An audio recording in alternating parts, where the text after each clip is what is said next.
News, सच जरूरी है। नमस्कार दर्शकों, आप देख रहे हैं MNS न्यूज टीवी और मैं हूं आपके साथ श्रद्धा तिवारी। तो आइए देखते हैं आज की खास खबर। नाराज छगन भुजबल से मिले ओबीसी नेता। 44वें संशोधन के पक्ष में इंदिरा गांधी ने खुद किया था मतदान। इसी की अखंडता को साजिश के तहत नष्ट किया कांग्रेस।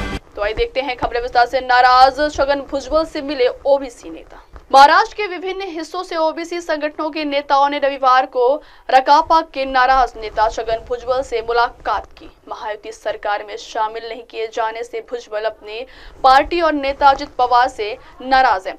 भुजबल ताकतवर ओबीसी नेता हैं। वे मराठा आरक्षण आंदोलन के नेता मनोज जरांगे की मराठों को ओबीसी श्रेणी में आरक्षण दिए जाने की मांग का विरोध कर रहे हैं।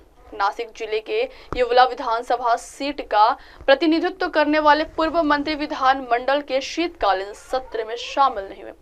महायुति के 39 विधायकों के मंत्री पद की शपथ लेने के एक दिन बाद सत्र के पहले दिन वह नासिक के लिए रवाना हुए और सत्र के लिए नागपुर नहीं आए। भुजबल ने कहा कि राज्य के विभिन्न हिस्सों से ओबीसी नेताओं ने मुंबई में बैठक की और फिर नासिक में मुझसे मुलाकात की। वे मुझे मंत्रिमंडल से बाहर किए जाने पर हैरान थे।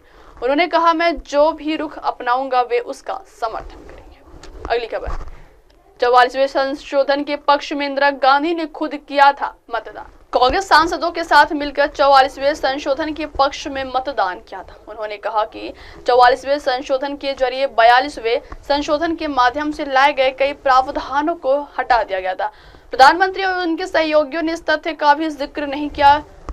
42वें संशोधन के कई प्रावधानों के लागू होने के करीब आधी सदी के बाद भी उन्हें बरकरार रखा गया। उन्होंने एक्स पर अपने पोस्ट में कहा, संविधान पर चर्चा के दौरान प्रधानमंत्री और उनके सहयोगियों ने दिसंबर 1976 में संसद द्वारा पारित 42वें संशोधन के लिए इंदिरा गांधी पर तीखा हमला बोला। अगली खबर। इसी की अखंडता को साजिश के तहत नष्ट किया कांग्रेस अध्यक्ष मल्लिकार्जुन खड़गे ने कुछ इलेक्ट्रॉनिक दस्तावेजों के सार्वजनिक निरीक्षण को रोकने के लिए चुनाव नियम में बदलाव करने को लेकर रविवार को सरकार पर निशाना साधा। उन्होंने आरोप लगाया कि यह निर्वाचन आयोग की संस्थागत अखंडता को नष्ट करने की प्रधानमंत्री नरेंद्र मोदी के नेतृत्व वाली सरकार की व्यवस्थित साजिश का हिस्सा है।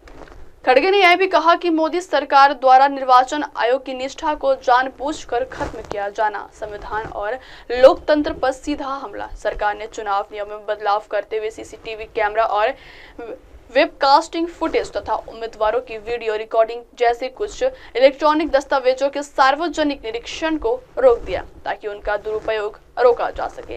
निर्वाचन आयोग की सिफारिश के आधार पर केंद्रीय कानून मंत्रालय ने सार्वजनिक निरीक्षण के लिए रखे गए कागजात या दस्तावेजों के प्रकार को प्रतिबंधित करने के लिए चुनाव संचालन नियम 1961 के नियम 93 में संशोधन किया। खड़गे ने इस घटनाक्रम पर प्रतिक्रिया व्यक्त करते हुए कहा, चुनाव संचालन नियमों में मोदी सरकार का दुस्साहसिक संशोधन भारत के निर्वाचन आयोग की संस्थागत अखंडता को नष्ट करने की उसकी व्यवस्थित साजिश के तहत किया गया एक और हमला है। अब वक्त हो चला दर्शकों ब्रेक से लौटने के बाद देखिएगा देश और दुनिया की तमाम बड़ी खबरें। बने रहिए MNS न्यूज टीवी पर। नमस्कार। MNS न्यूज ला पुढील वाटचाली स्कूप आप देख रहे हैं MNS न्यूज, सच जरूरी।